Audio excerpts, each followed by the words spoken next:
All right, welcome to GrownBy. Here we are in the next step of our setup process, which will be to add schedules. So I'm going to click here on Add Schedule, or you can find it on the left-hand side menu.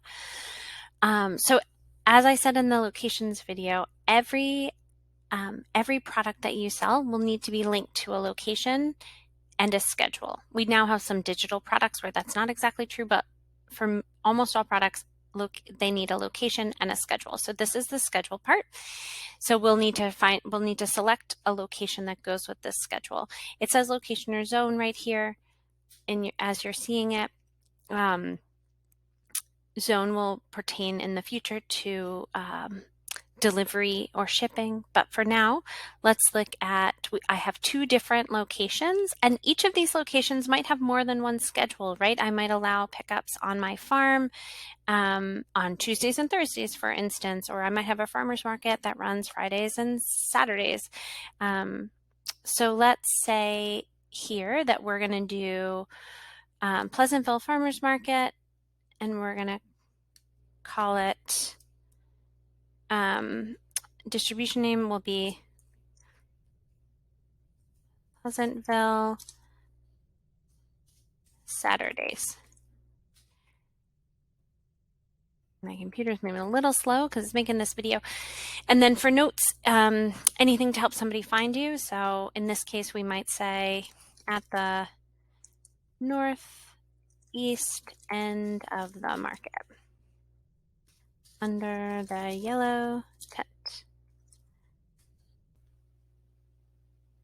Then for the order cutoff window, this order cutoff window is the amount of time before this distribution or this scheduled distribution you need to receive all the orders by. So GrownBy won't let somebody place an order for a farmer's market that happens on a Saturday morning if you've set the cutoff window to be Thursday night, for instance. So let's say 2 days.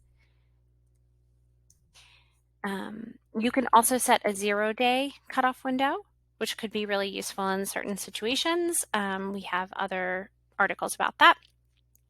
You'll say seasonal. You'll set a start date for this distribution and an end date.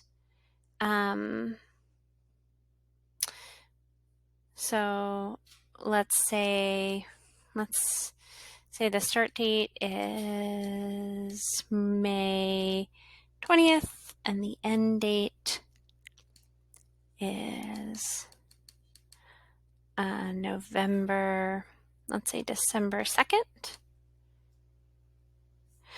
And the start time is 9 and the end time is noon, and it happens every week. So that's how you would set up that part of the schedule. And then there's this option here for exception days.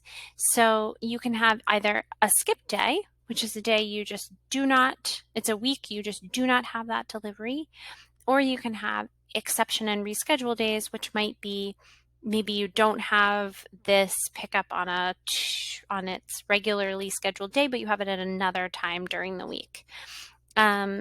So let's set a skip day here for the weekend of Thanksgiving. So in order to make a skip day, I'm all the way in the past.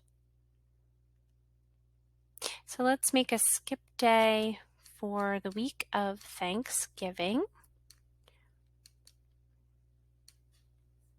So you can see here that there are green dots on all of the days that I have a distribution.